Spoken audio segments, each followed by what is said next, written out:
Blakely, and today I will talk to you about the 19th Amendment and also known as women's suffrage. Men, Their Rights, and Nothing More. Women, Their Rights, and Nothing Less by Susan B. Anthony. The 19th Amendment was established in 1920. This amendment granted American women to have the right to vote.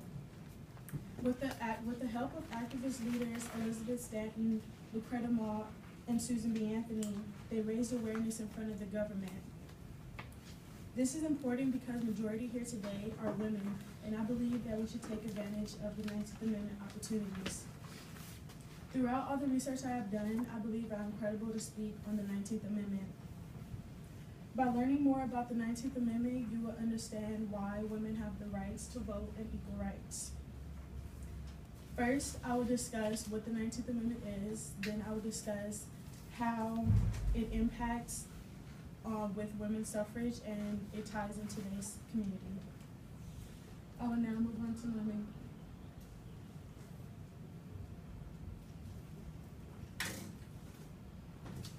The 19th Amendment is women's rights to vote. It was established on June 4th, 1919. It was passed on to Congress, and on August 8th, 1920, it was ratified. This amendment states that the rights of American citizens to vote shall not be denied or abridged by the U.S. or by any state on account of sex. Also, Congress shall have power to enforce this article by appropriate legislation. This section meant that women would not be denied to the right to vote. According to the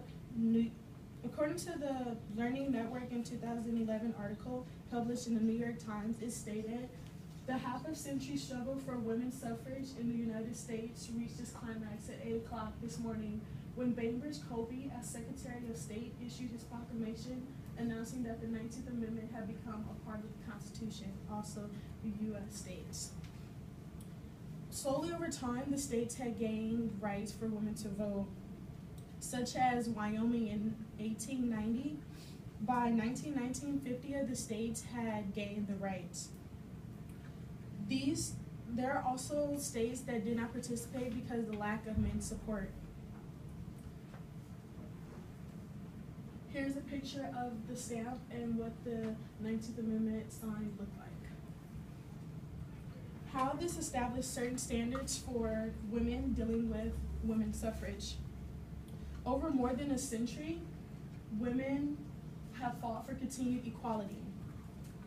Thanks to the earlier pioneers of our women's suffrage, we are now empowered by their sacrifices. Since the turn of the century, we have had women in Congress, CEOs, and firefighters. In the beginning of the 19th century, we have had many generations also to support. While evaluating what women before us have done, by the U.S. National Archives in 2013 published in their website states, women have roles in reform groups that began to give voice to the movement. This constitutional amendment was first introduced in 1878 and was promoted by such prominent advocates for women's rights such as Susan B. Anthony, Elizabeth Stanton, and Lucretia Mott. With this, many of the states have turned their laws around and allowed women the rights to vote. The political balance began to shift. Thanks to the leader Bainbridge Colby, women are now able to vote. Here's a picture of Susan B. Anthony, Lucretia Mott, and Elizabeth Stanton. Now I will talk to you about the impact that the 19th Amendment has on our society today.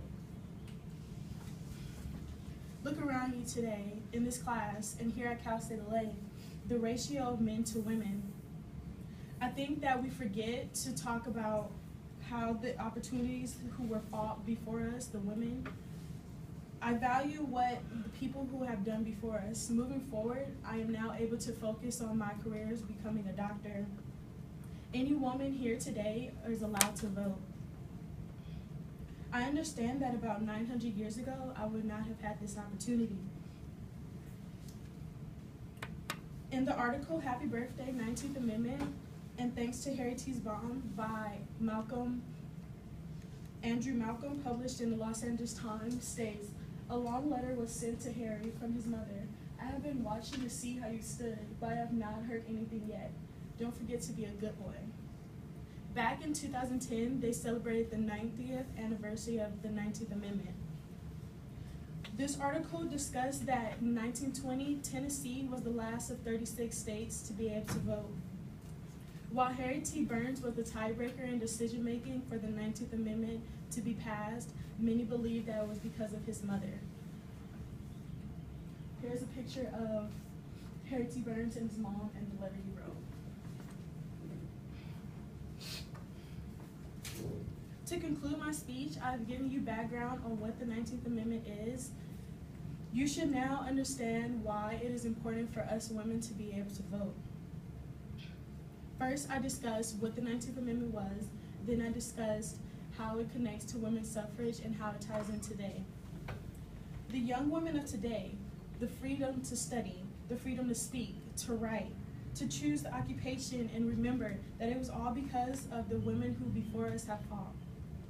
It is for us to show that our great price was also paid for the women that had fought before us.